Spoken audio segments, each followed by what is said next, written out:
नमस्कार, मैं हूं कायनात खान। आप देख रहे हैं social TV prime time bulletin. खबरों की शुरुआत करने से पहले नजर हेडलाइंस पर। नहाय खाए के साथ छठ पर्व शुरू। व्रतियों ने कद्दू भात बनाकर खाया। खरना की तैयारी में जुटे छठ व्रती। मूर्ति विसर्जन के दौरान दो पक्षों में हिंसक झड़प। आधे दर्जन से अधिक लोग घायल। पुलिस की तत्परता से मामला हुआ शांत। ग्राहक बनकर आए बाइक सवार दो युवकों ने दुकानदार को लगाया चूना। सोने की बाली लेकर हुए फरार। और नशा से मुक्ति के लिए पुलिस ने निकाली रैली। जागरूकता अभियान चलाकर लोगों से की अपील। अब खबरें विस्तार से। जिले में सोमवार को छठ महापर्व नहाय खाए के साथ शुरू हो चुका है। सबसे पहले छठ व्रतियों ने भगवान सूर्य को याद कर उन्हें भोग लगाया। इसके बाद अन्य लोगों ने इसका सेवन किया। इस दिन श्रद्धालु प्रसाद के रूप में कद्दू भात खाते हैं। इस व्रत में मिट्टी के बर्तन और चूल्हे का बहुत ज्यादा महत्व होता है। गेहूं को सबसे पहले साफ करके सुखाया गया। उसके बाद गेहूं के उसी आटे से सभी व्यंजन बनाकर भगवान सूर्य को अर्पित किया जाता है। मंगलवार को खरना होगा। इस दिन छठ व्रती और उनका परिवार दूध भात, गुड़ और केला खाते हैं। 10 नवंबर को अस्ताचल सूर्य देवता को पहला अर्घ्य दिया जाएगा। इसके बाद 11 नवंबर को उगते सूर्य को अंतिम अर्घ्य दिया जाएगा। इस अर्घ्य के साथ ही छठ महापर्व का समापन होगा। इस दिन बड़ी संख्या में शहर के विभिन्न घाटों में स्नान कर व्रत शुरू किया जाएगा। भागलपुर में मनाली चौक स्थित कटहलबाड़ी के पास मूर्ति विसर्जन के दौरान दो पक्षों में हिंसक झड़प हो गई, जिसमें आधा दर्जन से अधिक लोग घायल हो गए। देखते ही देखते दोनों पक्षों की ओर से गोलीबारी, देसी बम और पत्थरबाजी भी हुई, जिसमें दो पुलिसकर्मी भी घायल हो गए। पुलिस ने तत्परता दिखाते हुए दोनों पक्षों को अलग कर शोभा यात्रा जारी रखते हुए मामले को शांत कराया। झगड़े की वजह विसर्जन को लेकर कटहलबाड़ी और जवारीपुर मोहल्ले के बीच चला आ रहा पुराना विवाद बताया जाता है। सूचना मिलते ही SSP Nitasha Gudiya, SP, city SP, सदर एसडीओ पुलिस बल के साथ वहां पहुंचे और मामला शांत करवाया। एसएसपी निताशा गुड़िया ने दो लोगों के घायल होने की पुष्टि करते हुए कहा कि घायलों का इलाज निजी क्लिनिक में कराया जा रहा है। पुलिस जांच में जो दोषी पाए जाएंगे उन पर कड़ी कार्रवाई की जाएगी। किया गया और बाकी जितने भी आरोप लगाए जा रहे हैं उसकी अभी तक पुष्टि हम लोग कर रहे हैं और जैसा अनुसंधान में आएगा उसमें करेंगे। दोनों तरफ से प्राथमिकी अंकित की जा रही है और अभी स्थिति सामान्य है, सब ठीक ठाक है। कोई घायल भी? जो घायल हुए हैं उनको हल्का पत्थर लगा है, जिनका इलाज वो अपने स्तर से निजी अस्पताल में करा रहे हैं। ग्राहक बनकर दुकान पर आए दो युवकों ने बबरगंज थाना क्षेत्र के मोहद्दी नगर में सोने की दुकान से 1.25 लाख के जेवर लेकर फरार हो गए। दिन दहाड़े घटी इस घटना से आसपास के लोगों में दहशत है।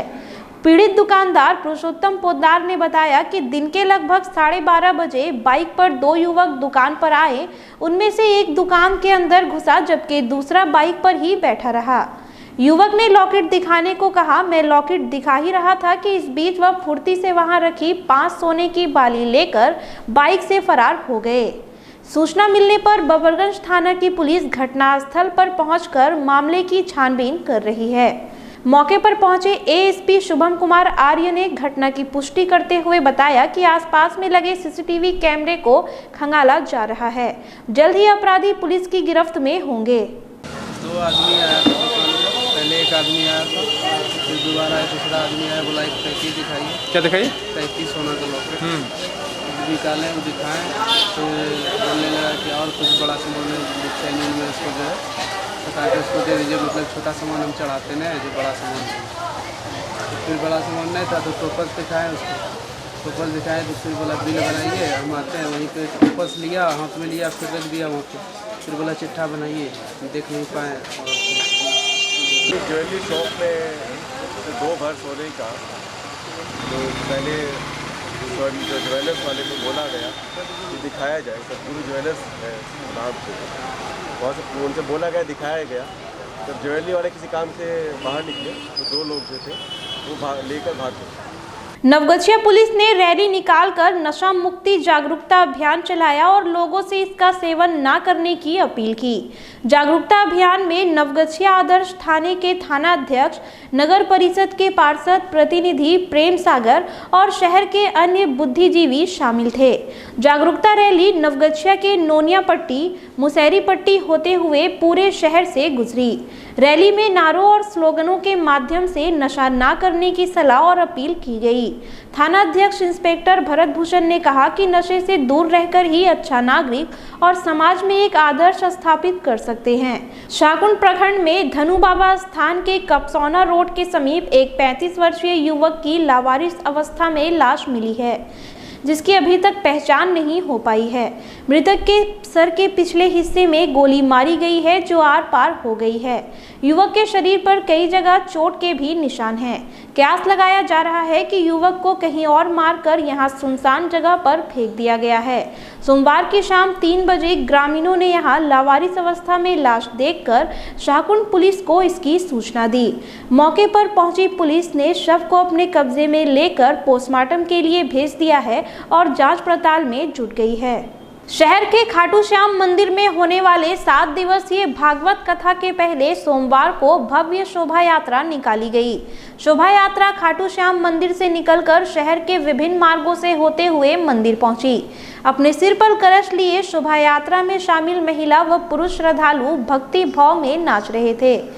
खाटू श्याम के मंदिर के पंडित अंजनी शर्मा ने बताया कि 8 नवंबर से 14 नवंबर तक चलने वाले इस महायज्ञ में शहर के लोग 7 दिनों तक भक्ति के सागर में गोते लगाएंगे। वृंदावन धाम के बाल व्यास अनुराग श्री कृष्ण जी महाराज समेत कई अन्य वेद मर्मज्ञ संतों का प्रवचन होगा। श्रवण करने वाले हैं, भक्ति ज्ञान वैराग्य का प्रादुर्भाव होने वाला है, जिसको आज हम के दिन कथा श्रवण करते हैं तो हमारे अंदर के पाप ताप संताप वो समाप्त हो जाते हैं और भक्ति ज्ञान वैराग्य हमारे हृदय में विराजमान हो जाती है, और जिससे हमें भगवान को पाने में सरलतम से सरलतम उपाय है भागवत श्रीमद्। और जो ज्ञान यज्ञ को प्राप्त कराए, भक्ति को प्राप्त कराए, वो श्रीमद् भागवत ज्ञान यज्ञ है। लोक आस्था का महापर्व छठ व्रत शांतिपूर्वक संपन्न कराने को लेकर डीएम सुब्रत कुमार सेन व एसएसपी निताशा गुड़िया समेत अन्य पुलिस प्रशासनिक अधिकारियों ने कई घाटों का निरीक्षण किया। सोमवार को दलबल के साथ डीएम और एसएसपी डीपीएस स्कूल के निकट छठ घाट पहुंचे। यहां उन्होंने नगर निगम द्वारा बनाए जा रहे छठ घाट, कंट्रोल रूम, पहुंच पथ आदि का जायजा लिया और अधिकारियों को भी निर्देश दिए। बता दें कि विभिन्न घाटों पर यहां हजारों की संख्या में श्रद्धालु सूर्य को अर्घ्य देने के लिए पहुंचते हैं। जिलाधिकारी के साथ एसडीएम, नगर आयुक्त, मेयर, एसडीआरएफ के कमांडेंट समेत पूजा समिति के सदस्य भी मौजूद थे। निरीक्षण के दौरान जिलाधिकारी ने जल्द ही घाटों पर सुरक्षा व सफाई की व्यवस्था का निर्देश दिया। इस बार जो है स्थिति डिफ़िकल्ट है, इसलिए भी डिफ़िकल्ट है कि अक्टूबर में बारिश हुई है लास्ट में, और गंगा का पानी पहले बढ़ा और फिर घटा है, तो दलदल की स्थिति कई जगह पर देखी गई है। जैसे एसएम कॉलेज घाट है, काफ़ी संकरा भी है और दलदल भी है। तो कार्य अभी नगर आयुक्त ने लगाया, कल विसर्जन का कार्य ख़त्म हुआ है, पूरी टीम इधर ही लगी हुई है, और नगर निगम क्षेत्र में एडीएम साहब को वरीय नोडल पदाधिकारी बनाया गया है।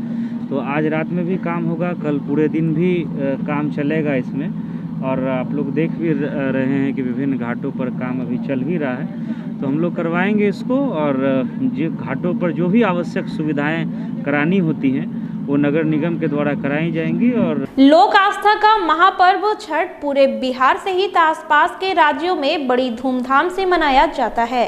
इस मौके पर मुख्य रूप से पूजा में उपयोग होने वाली सूप डाला की विशेष डिमांड होती है। साथ ही आस्था के इस पर्व के बहाने कुछ महादलित परिवारों को रोजगार का भी इंतजार रहता है।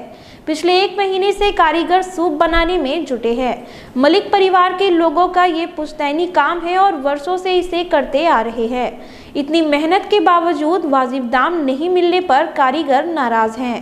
कारीगर बम बसफोड़ ने बताया कि एक दिन का पूरा समय तो एक कच्चे बांस को छीलकर कमाची बनाने में लग जाता है। इसके बाद उसे धूप में सुखाया जाता है। तीसरे दिन परिवार के कई सदस्य मिलकर 5 से 6 सूप का निर्माण करते हैं। बसफोड़ का परिवार भूमिहीन है, इसलिए कोई सरकारी लाभ भी इन्हें नहीं मिलता है। ऐसे में यह परिवार सरकार से गुहार लगा रहा है कि अगर सरकार उनकी मदद करे तो उनकी जिंदगी भी सुधर जाएगी। और साल के तरह आपके साल भी उतने सूप निकले और साल आपके बाहरी सूप आगे तो हमारे लोकल सूप के दाम बहुत कम हो गए। सरकार की तरफ से हमारा सबका कोई सुनवाई नहीं। लोक आस्था का महापर्व छठ की शुरुआत आज से कद्दू भात के साथ शुरू हो गया और इसी के साथ श्रद्धालु छठ घाटों की तैयारी में जुट गए हैं। महापर्व छठ पर शुद्धता और पवित्रता का खास महत्व है। घाट पर आने वाले श्रद्धालुओं को किसी प्रकार की भी परेशानी नहीं हो, इसके लिए नाथनगर के करेला गांव में पोखर पर समाज सेवी विजय यादव की निगरानी में घाट की साफ सफाई कराई जा रही है। विजय यादव ने बताया कि छठ व्रतियों और घाट पर आने वाले श्रद्धालुओं को हर सुविधा उपलब्ध कराई जाएगी। जगह जगह लाइट व अन्य सुविधाओं की व्यवस्था घाट पर कराई जा रही है। प्रत्येक वर्ष यहाँ पे जो है साफ सफाई का काम किया जाता है। पूरा जो है किसी तरह श्रद्धालुओं को कोई दिक्कत ना हो, इसके वजह से पूरी तरह ध्यान रखा जाता है, कोई भी तरह का श्रद्धालु को दिक्कत ना हो। साफ सफाई का काम अभी चालू है। ये प्रत्येक वर्ष बहुत दिनों से मैं अपने निजी कोष से इस घाट की साफ सफाई करवाता हूँ। फिलहाल खबरों में इतना ही। अब मुझे दीजिए इजाजत। नमस्कार।